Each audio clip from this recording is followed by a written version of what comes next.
wabarakatuh.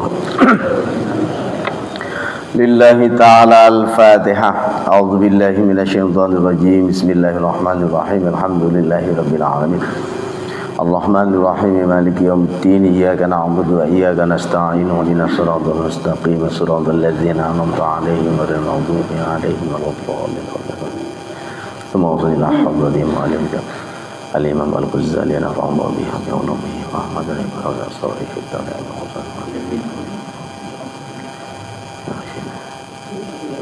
Al-Fatihah. A'udzu billahi minasyaitonir rajim. Bismillahirrahmanirrahim. Alhamdulillahi rabbil alamin. Ar-Rahmanir Rahim. Maliki yaumiddin. Iyyaka na'budu wa iyyaka nasta'in. Ihdinas siratal mustaqim. Siratal ladzina an'amta 'alaihim ghairil maghdubi 'alaihim waladdallin. Bismillahirrahmanirrahim. Alhamdulillahilladzi hatha 'alaina bit-taubati wal israr. Asyhadu an la ilaha illallah wa asyhadu anna Muhammadan abduhu wa rasuluh.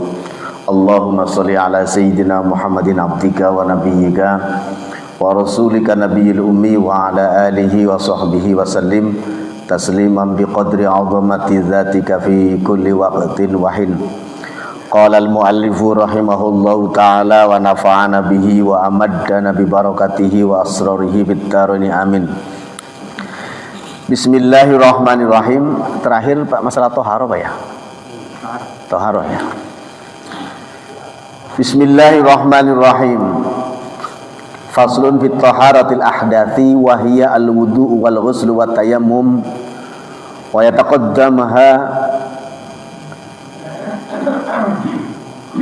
yataqaddamaha al-istinja'u wa nahnu nuridu kaifiyataha bi adabiha wa sunaniha mubtadi'ina bi qada'il haja li annahu sababul wudu'i. Bismillahirrahmanirrahim. Alhamdulillah. Puji syukur senantiasa kita panjatkan kepada Allah Subhanahu wa taala.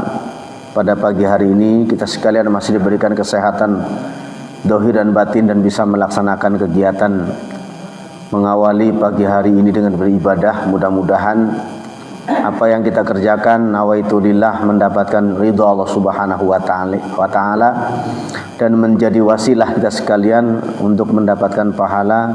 Amin ya rabbal alamin. Bismillahirrahmanirrahim. Para sekalian, bahwa pada kajian yang lalu telah kita kaji tentang asrarut thaharah dan sekarang masih bersambung, masih dalam kitab fi asrarit thaharati, masalah tentang rahasia bersuci ya.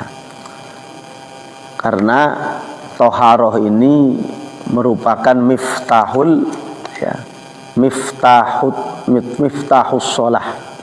Miftahus sholati at-tahur ya, maka kunci daripada sholat adalah bersuci. Kita lanjutkan. Bismillahirrahmanirrahim. Kaifiyatul wudu'i, tata cara wudu. Walaupun masalah kan, tetapi jangan pernah kita remehkan. Sebab kalau kita itu sholat wudunya tidak sah ya, secara otomatis secara kitab fikih maka sholatnya pun tidak sah ya. Karena la sholata ya, tidak ada sholat sah kecuali menggunakan wudu, illa biwuduin ya, kecuali dengan berwudu.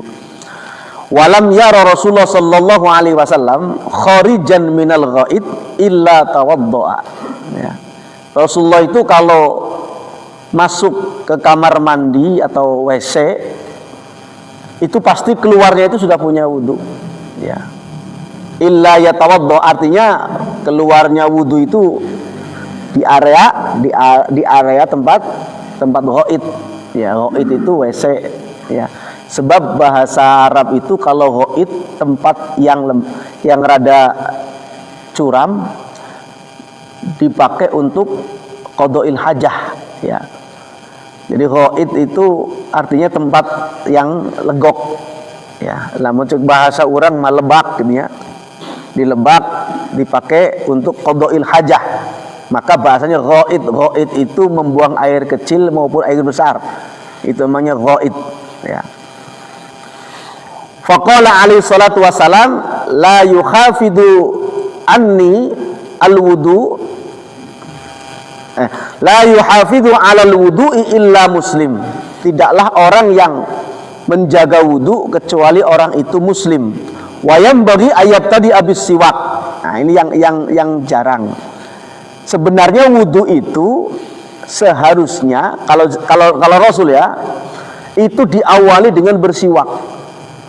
Siwak itu nyusur. Kalau itu menggunakan kayu arok. Kayu arok tidak ada kecuali di Timur Tengah. Ya. Cuman dikembangkan zaman sekarang menjadi sikat gigi. Ya gitu kan. Karena itu esensinya sama, akan tetapi amaliyahnya menggunakan alatnya beda, ya. Miswaknya beda. Alat siwaknya itu beda.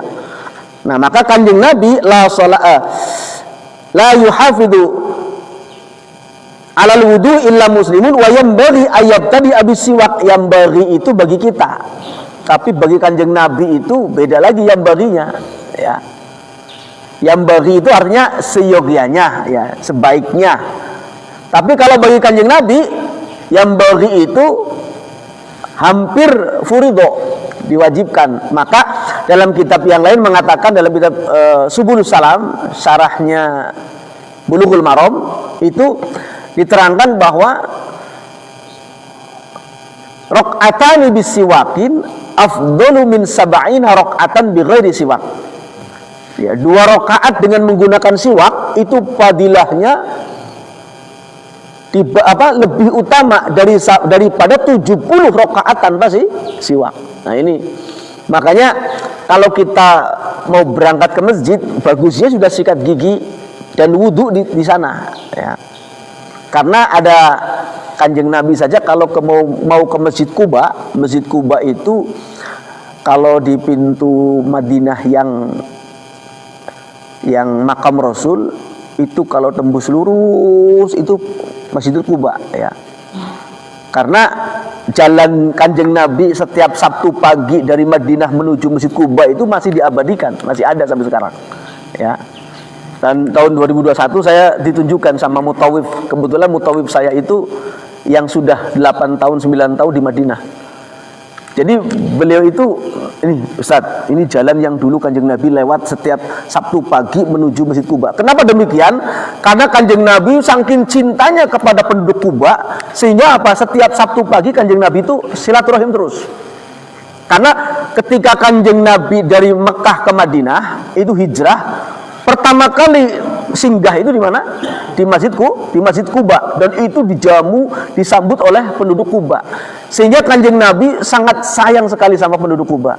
Sehingga setiap Sabtu pagi beliau rutin berjalan dari Nabawi menuju Masjid Quba. Maka sampai sekarang ya ada keterangan hadis mengatakan bahwa kalau orang dari rumahnya menuju Masjid Quba, punya wudhu di rumah, berjalan menuju Masjid Quba, lalu di sana 2 rakaat sholat apapun, maka pahalanya seperti umroh, kan seperti itu. Jadi kalau orang yang jemaah umroh datangnya langsung ke Nabawi, kemudian mengamalkan ini, ya kalau secara hadis ini belum juga dia itu umroh, tapi sudah mendapatkan pahala umroh. Makanya pahala haji dan umroh itu ada 2, ada fi'li, ada maknawi. Ya. Kalau haji dan umroh fi'li, ya kita datang ke sana. Tapi kalau haji dan umroh maknawi apa? Ya seperti ini, subuh, ya isyraq sampai siang matahari terbit, kemudian kita itu pahalanya seperti umroh dan haji, itu maknawi. Maka sebenarnya Allah Subhanahu wa taala itu memberikan kesempatan bagi yang nggak bisa ke sana, ya ada pahala khusus. Ya. Pertanyaannya, mau nggak kita mengamalkannya gitu, ya. Ya kan, sedangkan kita pengen haji, pengen umroh, nggak punya uang, tapi apa? Ngambil amalia secara maknawi di sini aja nggak pernah. Nah, ini kan kadang kita itu seharusnya apa? Ya kalau nggak bisa diraih dengan itu, ya dengan ini kan seperti itu. Artinya dengan yang lain. Nah ini para sekalian, maka yang bagi bisiwak, siwak itu sikat gigi, bahasa orang kan nyusur gitu ya. Maka jangan bilang begini, saya mah sudah tua, gak usah sikat gigian. Jangan ya, kan kebanyakan begitu ya. Ada yang begitu sudah tua ya. Justru gigi itu kesehatannya itu untuk kita. Saya pernah mendengarkan sejarah, ini kisah nyata. Orang kalau mulutnya dipakai untuk yang baik dan tidak digunakan untuk sesuatu yang jelek, maksiat, maka Allah menjaganya, minimalnya giginya itu awet. Minimalnya giginya awet. Dan apalagi dia itu sering disiwak dengan siwakan. Saya dulu waktu kecil itu lihat almarhum bapak saya itu lalu kalau mau sholat itu ngeluarin dari kantong begini-begini. Saya anak kecil waktu itu nanya, "Pak, itu apa?" Ya, cek bahasa orang mah cicing, budak letik mau alapal gitu. Digitukan. Dan memang tidak semua pertanyaan anak kecil harus dijawab kan gitu ya, karena belum nalar. Oh, ternyata begitu saya itu sudah nalarnya sudah rada besar gitu ya, kelas 6 SD, kelas itu saya iseng-iseng ngodok kantong bapak saya. Oh, ini yang biasa pakai bapak ini. Saya nanya lagi, "Pak, ini apa yang suka pakai bapak?" Gitu kan. Baru beliau menjawab. Ya, dulu waktu saya kecil nggak dijawab. Ya, karena memang ya anak kecil, karena siwakan itu sifatnya ta'abbudi. Kenapa ta'abbudi? Ta'abbudi itu ada apa? Ada semacam amaliyah yang tidak bisa diterangkan dengan logika. Ya. Contoh, ternyata baru-baru sekarang ini istiqra' penelitian, ternyata siwak itu kayu arok al-ud, kayu arok yang masih basah itu rasanya memang rada sepet kalau ada getahnya. Dan ternyata getah itulah yang menjadikan gusi dan gigi itu kuat. Ada enzimnya di situ.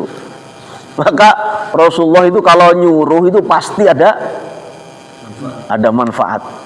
Dan kalau melarang pasti ada madharat, itu saja sudah ya. Karena sifat ta'abbudi itu nggak bisa dikaji dengan akal. Tapi sifat ta'abbudi itu kajiannya dengan iman. Kalau dengan iman sudah titik, nggak ada kajian memang.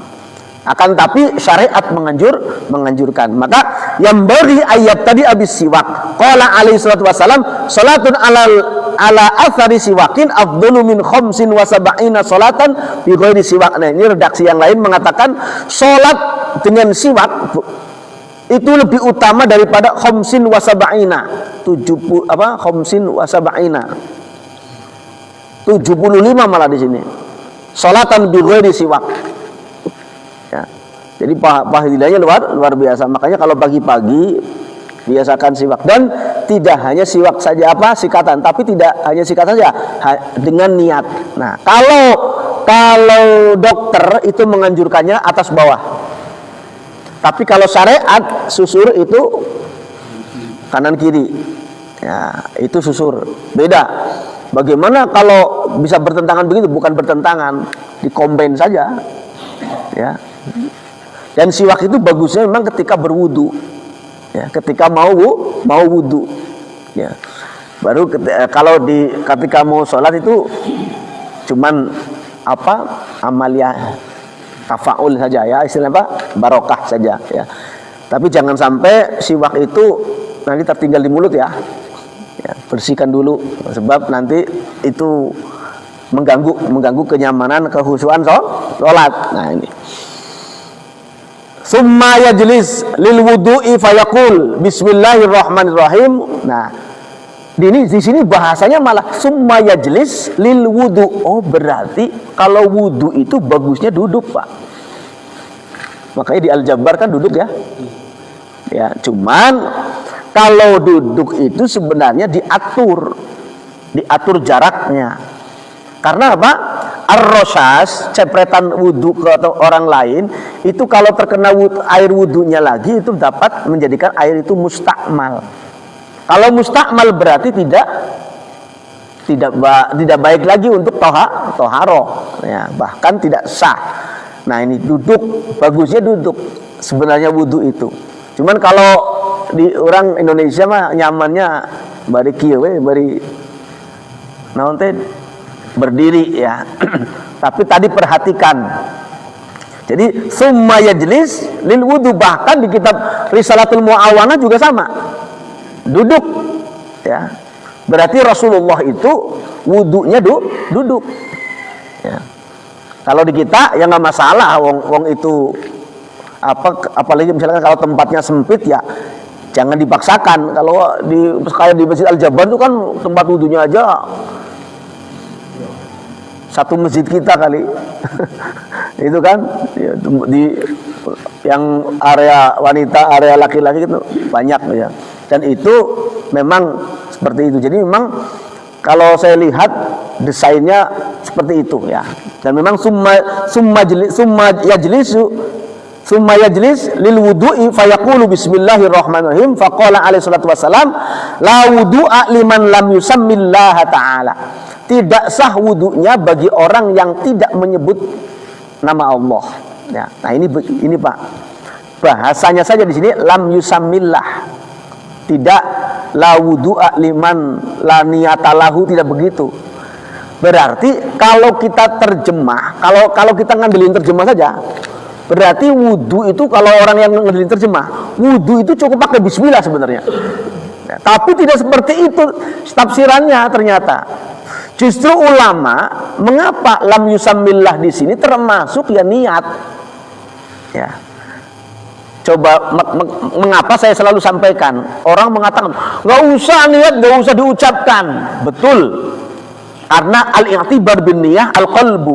Akan tetapi ketika kita untuk mengkonsenkan hati, maka kita mengucapkan. Makanya Kanjeng Nabi juga ketika mau haji, labbaik Allahumma umratan, beliau mengucapkan, tidak diam saja, tidak. Begitu keluar miqat, labbaik Allahumma umratan, labbaik Allahumma hajjan. Seperti itu ya. Padahal tadi ya, al-i'tibar bil niyah al-qalbu, padahal akan tetapi tadi ya, mulut tetap ya. Dan kalau kita mengajarkan kepada santri, coba niat sholat maghrib bunyinya gimana? Pernahkah Bapak dan Ibu sekalian melihat dalam redaksi hadis ada nggak niat sholat? Coba. Tidak ada. Akan tapi ketika kita belajar fikih Syafi'i, belajar fikih Hanafi, belajar fikih Hambali, belajar fikih Imam Ahmad, itu diajarkan talafud dan lafadznya. Kalau lafadz berarti otomatis ditalafudkan, diucapkan ya. Makanya bagi yang tidak suka usolli ya nggak masalah. Karena apa? Usolli tempatnya di luar sholat, bukan di dalam sholat. Maka ketika berdiri mengucapkan usolli fardhu subhi rakaataini, da eta macan sholat. Itu masalah, karena apa? Fungsinya untuk menguatkan hati. Begitu takbiratul ihram, Allah. Nah, ulama mengatakan mahallun niyah al-qalbu wa kaifiyatuha inda takbiratil ihram. Nah, itu teoritis ulama, dan ini teknis para ulama dalam hadis global. Nah, ini penting. Jadi bagi yang mereka mengatakan gak usah niat usolli, ya nggak masalah. Wong itu cuman penguatan hati dan itu dilaksanakan di luar sholat. Tapi tetap semuanya kompak ulama, kaifiyatul niyah fil qalbi inda takbiratul ihram. Karena takbir itu ada dua dalam sholat. Satu takbiratul ihram, yang kedua apa? Takbiratul intiqal. Nah, itu kan takbir ihram itu takbir ketika kita begitu takbir mengharamkan seluruh perbuatan di luar sholat. Kalau takbir intiqal, takbir yang untuk perpindahan. Jadi gerakan yang satu ke gerakan yang lain, itu namanya takbiratul intiqal ya. Jadi wudu itu la wudu'a liman lam yusammillaha wa yaqulu a'udzubika min hamazatis syayatin wa a'udzubika rabbi durun. Itu dipakai ketika mau wudu. Bismillahirrahmanirrahim. Rabbi a'udzubika min hamazatis syayatin wa a'udzubika rabbi durun. Itu untuk mengusir was-was. Karena ada orang yang wudunya bolak-balik terus. Pernah lihat nggak Pak? Wudu itu bolak-balik can jibruk macan beres. Ada orang seperti itu. Itu pernah saya alami ketika saya itu ibtidaiyah di pesantren. Dan saya konsultasi ke kiai saya, Pak Kiai, saya kok kalau wudu itu gak yakin sekali basuh wajah sama niat. Kadang diulang terus gimana? Jawabannya apa? Mun bahasa orang mah, manerek bener, jadi kudu diwas-waskeun heula gitu. Manerek bener, jadi kudu diwas-waskeun heula. Ngarah hangke ngayakin kumaha gitu. Akhirnya apa? Akhirnya memang sembuh sendiri, tapi pakai terapi. Terapinya apa? Baca ayat kursi. Terus qul a'udzu birabbin nas, qul a'udzu birabbil falaq, itu setiap ba'da salat. Setiap ba'da salat dan berdoa, Allahumma ya Allah berilah saya sifat yakin, hilangkanlah sifat was-was. Nah, itu seperti itu. Ya, ada terapinya ya. Jadi kiai saya manerek bener, jadi diwas-waskeun heula bae tenang. Tapi kudu dicagerkeun ayeuna keneh bising katutuluyan cenah gitu. Sebab ada orang yang takbirnya itu beres-beres ketika sholat. Oh, Allahu Akbar. Ulangi deh, Allahu Akbar. Sehingga batunya itu keganggu gitu. Ya takbir sholat can beres, begitu imam ruku kakara jadi Allahu Akbar jadi we Fatihana eueuh. Kan ada yang seperti itu. Dan itu harus disembuhkan. Ya, jangan dibiarkan karena was-was ya. Caranya tadi, maka kalau untuk kalau nggak sembuh, kalau dia lagi sholat takbir nggak beres-beres, kita tolong saja, ditepuk dari belakang. Bismillahirrahmanirrahim, mudah-mudahan sembuh. Takbir yang benar gitu. Itu aja syariatnya. Takbirnya sekali aja gitu. Nah, ini insya Allah cager. Ya. Karena apa? Nanti image-nya ketika mau takbir, sini tepuk deui ku batur gitu. Ini ternyata dalam ilmu psikologi Pak, saya baca itu dalam ilmu psikologi itu ada hubungannya. Kalau anak setiap salah dimarahin orang tuanya, padahal itu anak usia golden age, dari mulai katakanlah ya golden age itu 1 tahun sampai 2 tahun 3 tahunan lah, itu kan golden age, masa-masa yang lagi niru-niru orang tua. Kalau usia-usia segitu itu sering dicarekan, dimarahin sama orang tuanya, nanti dia nggak punya mental Pak. Nanti ketika dia maju ke depan disuruh guru TK maupun guru SD-nya, dia image-nya apa? Lamun salah pasti dicarekan gitu. Dia tertanam seperti itu, sehingga apa? Ketika dia suruh maju nggak berani terus. Nah ini jangan sampai seperti itu. Nah, karena apa? Dari awalnya sudah masuk istilahnya image dari orang tuanya, mun salah dicarekan wae gitu ya. Mun salah dimarahin, maka jangan ya. Artinya Kanjeng Nabi saja kalau paling sayang ke anak-anak itu ya. Incunya Kanjeng Nabi didudukan di paha kanan, ada anak orang lain juga didudukan di paha kanan beliau, paha kiri beliau. Digini kan. Jadi saking beliau itu sangat adil ya. Incu sorangan, incu batur gitu ya. Jadi artinya sifat kasih sayangnya Kanjeng Nabi seperti itu ke anak kecil itu. Adapun kalau misalkan hiperaktif dan ini ya itu perlu diarahkan saja ya. Apalagi sekarang banyak terapis. Nah, ternyata orang was-was di wudu ataupun di takbir itu banyak, dan itu ya tahapan awal ketika dia itu mau meningkat ilmu sebenarnya. Tapi jangan diantep, tapi cepat disembuhkan ya, dengan cara tadi sendiri, recovery-nya sendiri aja ya, daripada nunggu orang ditepuk tadi seperti tadi ya. Itu yang sudah parah nanti seperti itu. Apalagi kalau yang parah tadi ketika was-wasnya lagi wudu. Nah ini nggak jadi wudunya, gamisnya udah basuh, wudu terberes-beres, komat nggak mulai ya. Kalau dulu kan wudunya di sini, kalau kita kan wudunya banyak kan di rumah ya. Kenapa dulu itu wudunya banyaknya di masjid ya? Karena di rumahnya itu jarang ada keran, jarang ada ini ya. Kalau di masjid itu disediakan ya. Dulu dilanggar musola, suro ya. Kalau sekarang kan sudah ya, kalau tajdidul wudu saja paling ya, memperbaiki wudu.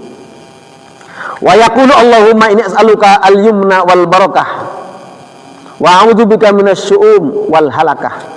Ini doa-doa sebelum wudu. Wa yanwi raf al-hadathi aw istibahatis shalawat wa yastadim an-niyah ila ghuslil wajhi. Tuh kan di sini aja keterangannya, niat itu ila ghuslil wajhi yastadim, dilanggengkan ketika membasuh wajah. Itu niat ya. Makanya ulama memberikan patokan kapan niat wudu itu ya ketika membasuh wajah.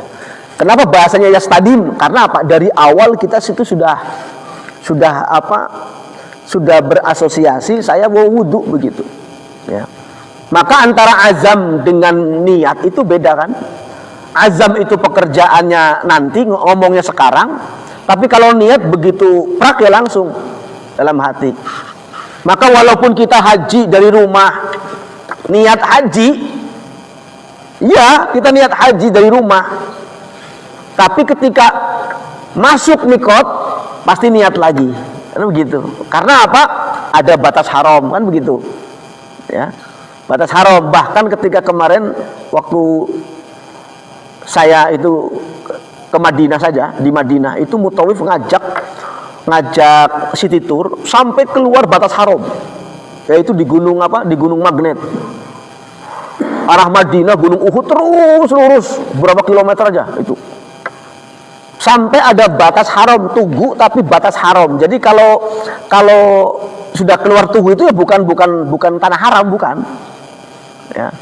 Apa yang mutawif anjurkan? Begitu keluar dari batas haram mau masuk lagi, sandal saya suruh dicuci, katakanlah. Padahal sandal, ya. Karena apa? Karena sudah keluar batas haram, mau masuk tanah haram lagi, begitu. Ya wallah alam, karena beliau menganjurkan seperti itu. Ya. Ada yang melaksanakan, ada yang tidak, gitu. Karena itu anjurannya tidak wajib, ya. Hanya sekedar sunnah saja katanya. Jadi kalau keluar batas haram, makanya ketika kita itu masuk Madinah, usahakan jangan kemana-mana dulu, kecuali mandi dulu di hotel. Ya, karena kita datang langsung ke hotel kan. Ya, dari itu pasti ke hotel dulu, langsung mandinya mandi besar. Mandi besarnya bukan mandi besar seperti mandi junub, ya mandi besar tapi niatnya mandi sunnah karena masuk tanah haram begitu. Ya. Bahkan kalau di ulama kita mau masuk bulan Ramadan, ya kalau di kampung-kampung kalau nya bareng-bareng gitu kan. Mandi bersama-sama di sungai dulu waktu kita kecil kan. Ya. Itu keramas istilahnya ya. Itu dilaksanakan apa? Kapan? Ketika ba'da asar malamnya mau tarawih kan ya. Oh ternyata ketika dibaca dalam kitab-kitab ulama mengatakan sunnah kita mau masuk bulan Ramadan mandi besar gitu loh ya. Dulu mandi besar paling enak di Lewi, di Walungan gitu, Walungan yang asli ya gitu.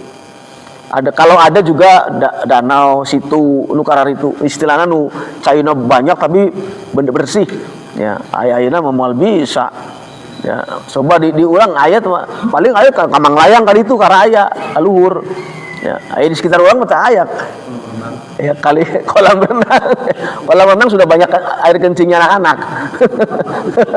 ya. Dan walaupun kolam renang itu kan jumlahnya 2 kulah ya, 2 kulah.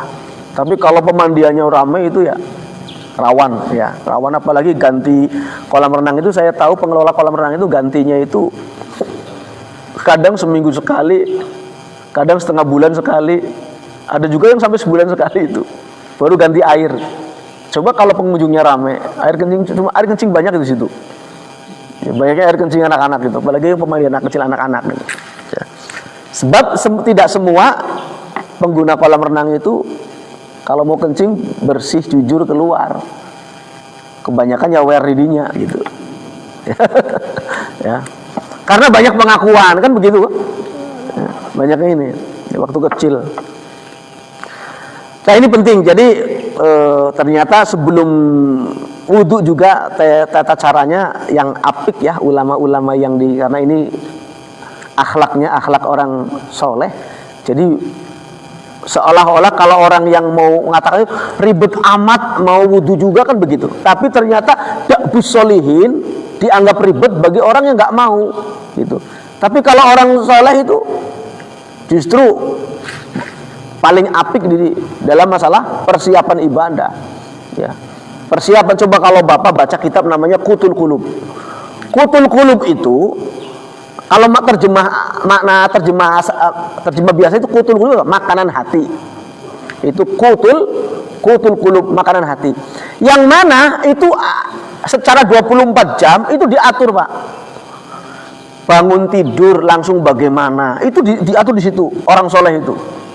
Ya, dan bangunnya jam berapa diatur. Sarapannya bagaimana, minumnya bagaimana, itu diatur. Oh, kita mah habek-habek we. Bala-bala 10 can makan acan, padahal bala-bala 10. Ayo Qutul Qulub orang-orang enggak. Makan aja diatur ya. Bahkan ada tradisi, kenapa dulu ada ulama kupat itu kan, ada kupat yang sifatnya bentuknya kerucut. Ada kupat yang persegi 4 seperti apa itu yang kalau lebaran itu ya kupat pakai janur itu, karena ada pojok-pojoknya ya. Itu ada dianjurkan kalau orang soleh itu makannya cuman sepojok saja, satungtung pojoknya kupat. Oh, kita kan kabeh dibayarkan dihabisin. Ya tambah lagi malah kuahnya banyakin. Nah itu bahasa Qutul Qulub itu kalau kita ngaji Qutul Qulub, kita sudah nggak ada apa-apanya lah. Ya. Itu konsumsi hati, bukan konsumsi dohir. Jadi porsi-porsi per waktu itu diatur. Kalau bahasa kita itu sekedul untuk ibadah itu diatur. Ya, makanya saya pernah bertanya ke bapak-bapak, ibu-ibu, pernahkah kita mensekedulkan nanti pada maghrib saya pengen zikir la ilaha illallah 33 kali. Nanti pada isya saya pengen zikir sholawat. Nanti sebelum subuh saya pengen zikir istighfar. Pernah nggak disekedulkan seperti itu? Saya yakin jarang. Ya, tapi di Qutul Qulub hampir setiap waktu teeren-eren. Bahkan tidur pun diatur. Ya. Kalau kata dokter 8 jam kan sehari semalam kita tidur. Kalau di Qutul Qulub yang penting istirahat, untuk mata kita istirahat, bisa bangun cepat ya bangun cepat untuk zikir lagi. Itu orang soleh ya. Ya kalau orang salah mah nggak mau. Ya. Makanya kita niru orang soleh saja hampir tidak keberik ya kan. Mual keberik kemudian niru kanjeng Nabi, tapi ya kita tetap berusaha begitu ya. Dulu saya sampaikan niru kanjeng Nabi palebah naona. Palebah ngadoakeun batur weh da moal kuat urang. Coba rata-rata bapak-bapak, ibu-ibu kalau melihat anak pemuda naik motor dari arah kulon kawetan kenceng, kemudian nalpotnya yang nalpot brong yang kenceng gitu ya. Coba kalau bapak di pinggir jalan bilangnya apa? Pasti dasar anak nggak punya adab, mudah-mudahan nabrak pohon kangkungan gitu kan, pasti bilangnya begitu. Kebanyakan jarang orang yang ngomong aduh jang sing salamet, mudah-mudahan sing enggal taubat. Jarang. Niru kanjeng Nabi yang itu aja susah ya. Tapi kita tetap berusaha ya, minimalnya anak baong tetangga kita lagi keadaan ya misalnya didoakan lah, ya Allah sing cepet taubat, cepet dapat hidayah, biar cepet betul-betul dapat hidayah. Kalau kita doanya jelek, mudah-mudahan ketabrak jadi matinya malah tidak husul hoti, makasihan ya. Kanjeng Nabi aja pernah doa kunut. Doa kunutnya itu melaknat umat yang nyata-nyata umat itu salah, diingatkan sama Allah melalui malaikat Jibril. Akhirnya apa? Akhirnya berhenti kunut kanjeng Nabi melaknat orang. Itu satu-satunya. Allahumma la'an, gitu kan? Ya, makanya kanjeng Nabi sampai akhir hayatnya tidak pernah meninggalkan doa kunut. Ya, sampai akhir hayatnya dalam kitabnya itu ya, dalam hadis ya. Ini para sekalian, jadi penting. Jadi ternyata persiapan itu merupakan bagian dari ibadah walaupun wudu. Wa yubaligh wa yastadim ila summa ya'khudhu ghurfatan li fihi bi yaminihi fayatamadmad biha salasan. Nah, baru menggunakan tangan kanannya untuk mengambil air untuk tamadmad. Tamadmad itu berkumur-kumur, ya, berkumur-kumur. Wa yubaligha fil madmadah wal istinsyak illa ayyakuna shaiman fayarfuq, ya. Kalau di luar ibadah puasa maka fayatamadmad yubaligh itu dikuatkan. Jadi nguprakan mulut itu sing kenceng biar sisa-sisa makanan keluar semua. Karena dalam ilmu fikih ketika kita sholat Allahu Akbar ada sisa makanan yang tertelan saja itu membatalkan, ya.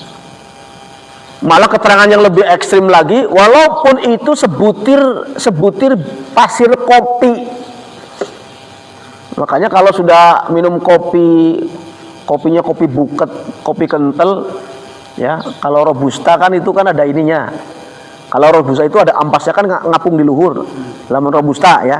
Lamun arabica kan kahandap ampasna. Apal tuh Bapak teh? Bab kopi teh. Ya. Ya. Kalau kopi robusta itu khusus yang robusta itu bagusnya apa? Bagusnya itu dicampur dengan susu gitu kan. Yang buat mochaccino, yang buat ya gitu ya, susu itu sama kopi itu pakainya robusta. Kalau yang kopi untuk asli itu kopi arabica nurada hasem. Nah, kalau robusta itu banyak ampasnya. Kalau kita minum nempel di sini di sela-sela gigi, maka bagusnya kalau mau sholat dikuprakkeun heula, buang. Ya, atau ditelan nggak apa-apa. Ya. Kalau arabica itu hasem.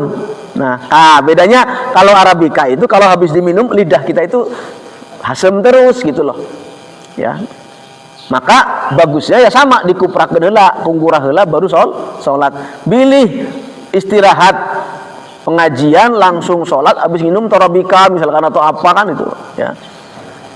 Makanya kalau nyediain yang taraweh, yang imam taraweh kan air mineral, bukan ale-ale yang kayak gitu kan, atau apa itu teh gelas, jangan. Karena apa? Orang lagi sholat kok dikasihnya teh gelas, begitu diminum manis, ketika Allah Akbar masih manis mulutnya, ya.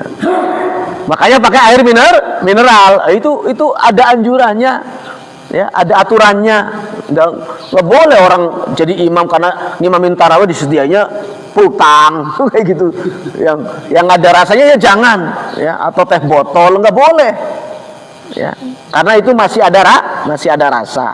Dan ini diatur oleh fikih. Makanya kalau kita mau sholat jangan sampai masih ada sisa makanan, apalagi masih berasa. Sekali kita sholat Allahu Akbar masih rasa manisnya minuman, itu kita itu nggak sah secara fikih itu, ya. Apalagi selilit, tahu selilit, ya, nempel daging di sini, ya, lagi sholat, ya. Itulah pentingnya siwak. Makanya siwak itu sebelum sholat bagusnya sikat gigi dulu. Makanya Rasulullah pernah menganjurkan, laula an asyqa ala ummati la amartuhum bisiwakin inda kulli shalah. Kalau aku tidak memberatkan umatku, maka niscaya akan aku wajibkan setiap sholat untuk bersiwak. Bayangkan, untungnya tidak wajib. Kalau wajib mungkin Bapak kalau mau ke masjid selalu bawa sikat gigi sama pasta giginya. Karena apa? Begitu sudah batal mau sholat lagi kan wudunya harus sikat gigi lagi. Nah, untungnya tidak seperti itu. Makanya Rasulullah mengatakan tadi laula an asyqa. Kalau bahasa laula, ya, itu lamun cek bahasa orang mah lamun henteu ngabeureukeun. Itu laula itu ada bahasa dalam bahasa itu namanya li ta'rid. Irid itu merayu atau berkata lemah lembut. Ya, kalau saya tidak kasihan kepada umatku gitu loh, ini saya wajibkan, ya. Seperti sholat tarawih saja. Coba kalau harita Kanjeng Nabi tuluy sholat tarawih sebulan full di masjid, kemudian apa diikuti jamaah, jangan-jangan tarawih itu diwajibkan, itu kan masih untung tidak diwajibkan, jadi teripuh teuing anu teu diwajibkeun ge tara kadang, ya, gitu kan. Ya seperti itu. Untungnya Kanjeng Nabi begitu lihat gemuruh seperti lebah yang lagi apa? Lagi terbang banyak, Rasulullah nengok ke belakang. Ini lebah sahabat ngiringan saya, hari ketiga Kanjeng Nabi nggak keluar. Gitu. Karena apa? Takut memberatkan umat, katanya seperti itu dalam keterangannya. Oh, itu sayangnya Kanjeng Nabi ke kita ya. Ya kita ya. Makanya udahlah nggak usah ribut. Nggak usah ribut apa? Nggak usah ribut taraweh ya. Anu salah mana? Untuk sholat taraweh gitu. Cuman bagusnya mah antara yang 23 dan 11 itu ya imamnya yang 23 saja, nanti yang 11 pulang, yang tertinggal yang bagusnya gitu. Ya jadi kan yang 11 dapat, yang 23 dapat gitu teknisnya. Ya kalau di saya begitu ya. Udah sholatnya 23 saja, nanti yang 11 habis ya sudah pulang, nggak masalah. Terus yang masih terus yang 23 begitu saja ya. Jadi jamaah itu tetap tertib ya, nggak usah ributin ini yang benar ini yang salah, nggak usah ya, karena semuanya mereka klaim punya dalil. Seperti kemarin Pak, saya baru-baru ini membuka kitab saya dulu yang ngaji tahun 90-an Pak, ke almarhumlah Kiai Haji Masruri Abdul Mughni. Ketika saya baca lagi tata cara baca surat Fatihah saja ya, tata cara surat Fatihah, oh ya Allah, iya, ingat sekali wajah beliau mencontohkan bacaan ismam antara sirat dengan zirat, kemudian antara apa Imam Warosh dengan Imam Qolun bacanya seperti ini. Itu ya Allah, iya ya, coba kalau dipraktekkan di Masjid Al-Hikmah di sini, wah ribut jiganya genjeleng. Oh itu ikhwan bacaannya salah, kenapa pakai alaihum, harusnya kan alaihim gitu kan. Padahal boleh kita wairil maghdubi alaihimu ya, boleh. Tapi kalau kita sudah ngaji dipraktekkan, lamun tara ngaji meraktekkan mah nya genjelengnya salah urangna itu.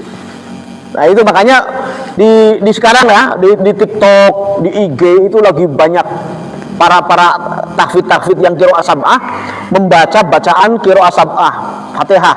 Contoh begini, antara Imam riwayat Ad-Duri, riwayat As-Susi itu kan ada yang Maliki Yaumiddin. Kalau yang kita baca yang Imam Hafiz biasa kan Maliki Yaumiddin, mimnya panjang ada satu alif. Tapi kalau yang Imam itu Ar-Rahmanir Rahim, Maliki Yaumiddin. Coba sekarang banyak itu yang nggak pernah ngaji itu komennya lucu-lucu itu. Kalau saya kan sebenarnya baca komennya saja, ya. Karena oh ini bacaan bagus, coba komennya. Kelihatan komen orang yang nggak punya ilmu itu kelihatan. Wah ini mah tenar saja, masa baca malikinya nggak panjang gitu. Oh apal. Ini kan lagi bahas qiraah sab'ah. Kalau lagi bahas qiraah sab'ah, otomatis apa? 7 bacaan imam itu dipraktekkan semua di situ. Dan ketika baca malikinya pendek, disalahkan sama komen netizen yang nggak tahu ilmu itu. Makanya nggak semua ya, kadang oh iya ini komen pun tergantung ilmunya itu. Makanya kalau kita mau mengkomentari sesuatu belum tahu, janganlah, nanti malah ditertawakan sama orang. Ya, oh ini nggak tahu ilmunya, komen. Ya, ya gampangannya kalau cek orang Sunda mah ketinggal goblok nak gitulah. Cek bahasa kasar nak ya, ketinggal bodoh nak gitu. Karena apa? Apalagi dia nggak menguasai ilmu berkomentar. Nah, ini banyak Pak yang sekarang itu muncul seperti itu. Maka Imam Ghazali mengatakan kalau orang di dunia ini yang bodoh itu diam, aman itu. Ya, karena banyak ini orang yang nggak punya kapasitas ngomong, jadi akhirnya apa? Rame sudah. Ya, karena kita kan banyak pula ada komentatornya. Poli ada komentatornya, semuanya ada mending kalau yang komentator itu mantan pemain bola, jadi tahu strategi perang bola kan, ngerti. Oh iya, itu nerapin 4-4, ini nerapin 3-3 gitu. Jadi tahu, oh ini kenapa si penyerang ini ditaruh sebelah ini, karena penyerangnya kan tahu dia. Tapi kalau orang yang bukan pemain bola kan komennya sengenah nak. Najong bola tak asup goblok, nyebutnya goblok padahal pada hese atuh. Gitu, lumayan mahese gitu. Nah ini jadi susah ya. Makanya kalau termasuk ilmu agama sekarang itu banyak yang orang instan Ya memang betul saya lihat itu ada yang dia itu konten pakai ilmu, ada yang konten sekedar pengen tenar, itu banyak.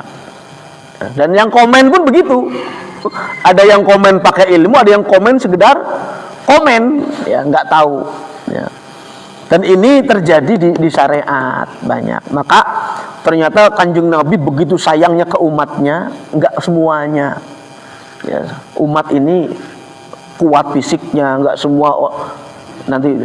Sehingga kemarin saya nulis di grup di grup MUI itu saya tulis, saya share, saya ambilkan dari kitab. Saya imam lagi tren, imam seneng bacaan yang panjang, hanya pengen disebut tahfidzul Quran, pengen disebut al-hafidh, sehingga tidak memperhatikan jamaahnya siapa. Padahal Kanjeng Nabi paling mengingatkan keras kepada imam yang bacaannya terlalu panjang, sedangkan makmumnya teridho. Itu saya ambilkan dari kitabnya, itu langsung saya tulis di share di grup MUI. Banyak yang menyampaikannya japri japri leres pangersa seur ayeuna mah gitu kan, imam-imam yang hoyong disebut al-hafidh, bacanya panjang, tidak memperhatikan jamaah, ya. Padahal itu harus konsensus dulu. Kalau sekarang memang Kanjeng Nabi bacaan pendeknya itu alif lam mim tanzil. Kalau subuh alif lam mim tanzil itu kan panjang, tapi beliau menganggap pendek. Dan keimanan sahabat ketika itu sudah mantap, sehingga yang ngimamin Kanjeng Nabi. Coba kalau di sini yang ngimamin ikhwan bacaan panjang, protes semua itu. Ya, siapa sih imamnya? Kan gitu. Karena dikiranya yang bacaan pendeknya Qul huwallahu ahad itu kan. Padahal bacaan pendek kalau zaman Kanjeng Nabi alif lam mim tanzil. Yang panjang itu ya, jadi juz berapa? Sebelum juz 30, tapi seperti Al-Insan ada panjang. Yang seperti itulah ya. Dan ini penyesuaian yang harus disampaikan sebenarnya. Terus tadilah juga dalam grup ada penyampaian tentang bagaimana kalau menyembelih sapi, ya. Sudah sembelih, semua ototnya sudah potong, tapi masih hidup. Bagaimana kalau menggesekkan lagi ke itu? Ternyata ada ulama yang membolehkan sepanjang karena belum mati-mati, boleh lagi digesek. Kalau yang nggak ngerti pasti komennya, itu udah jadi bangkai, itu kita makan daging bangkai gitu kan, gitu. Masalah lagi gitu kan, karena orang yang nggak tahu itu, ya. Makanya sosialisasi. Nah ini sebenarnya harus sosialisasi nih, potongan yang baik supaya langsung mati bagaimana sapi itu. Karena ada sapi memang yang fisiknya kuat, sudah terpotong semua pun bisa berdiri gitu kan, bisa, atau masih bisa hidup gitu barangkali, ya. Karena itu tergantung ininya, ya. Dan itu sebenarnya sudah diantisipasi oleh para ulama. Ada juga kejadiannya dulu-dulu seperti itu, sehingga hukum itu muncul setelah ada kejadian, ya. Ada yang kalau yang tidak tahu haram, itu dagingnya sudah daging bangkai karena mencitnya 2 kali kan gitu nyebatna. Padahal ada dalil, ya, yang menjelaskan tidak masalah itu. Tapi dengan catatan tadi otot-ototnya sudah terpotong semua. Summa ya'rifu ghurfatan liwajhi wa yaghsilu min mabda'a satihal wajhati ila muntaha ma yaqbilu minad daqani tulan wa minal udhuni ilal udhuni urdan. Nah, haddul wajhi, batas wajah itu, ingat kalau wudu itu di atas pas tempat keluarnya rambut, di bawah tahtad daqon wa urduhu. Nih, telinga ini itu batas, lubang telinga itu batas wajah kita. Jadi kalau wudu itu melingkarnya segini, Pak. Sini. Kalau wudu jangan cuma segini. Itu tidak sah. Layajuz itu ada yang, kalau layajuz tidak boleh, tidak sah. Kalau layakfi tidak cukup, masih mending. Ya, tapi bahasa layajuz dengan layakfi itu kan tetap saja kurang.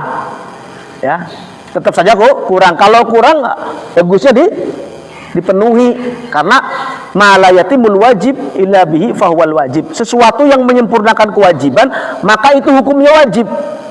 Kalau kita disuruh membasuh wajah sampai lubang telinga, bawah dagu, di atas tempat rambut, ya bagusnya malah melebihi itu. Maka dalam bahasa kita Fathul Mu'in namanya italatul ghurrah, Itolatul ghurah itu memperpanjang pancaran wudu, sinar wudu. Karena di situ nanti akan ada hukumnya ketika di akhirat orang yang wudunya bagus itu akan mengeluarkan cahaya, sinar. Makanya disebut itolatul ghurah, ya, memperpanjang pancaran sinar wudu, ya. Nah, ini batasnya.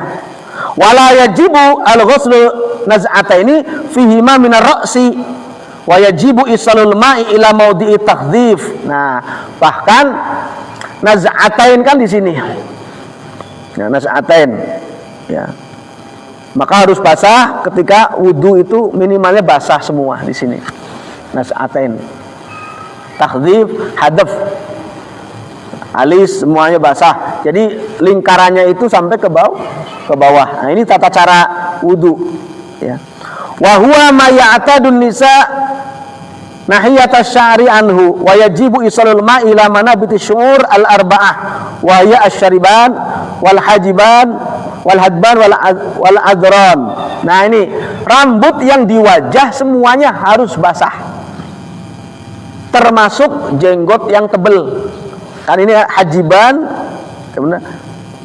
hajiban, kemudian syarib, hajib itu kan ini alis, hadban, ini rambut-rambut ini semuanya harus basah semua. Ya. Kalau di kitab di Syaratul Mu'awanah yang saya kaji di Masjid Nurul Ihsan, itu malah sunnah dibasahin semua, lalu disisiri, terus dikasih minyak. Jenggot pun dikasih minyak rambut.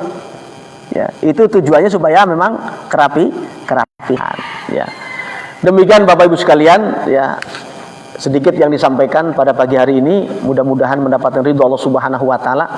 Walaupun tata cara wudu, tapi ternyata penting buat kita, karena ingat, sholat kita tidak akan sempurna, bahkan tidak sah kalau wudu kita tidak sempurna dan tidak sah. Miftahus sholah at-tuhur.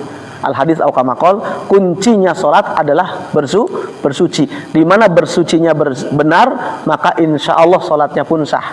Ya, tapi kalau bersucinya tidak benar, maka salatnya pun terancam tidak sah. Kurang lebihnya mohon maaf. Wallahul muwaffiq ila aqwamit thoriq wal afu minkum. Assalamualaikum warahmatullahi wabarakatuh.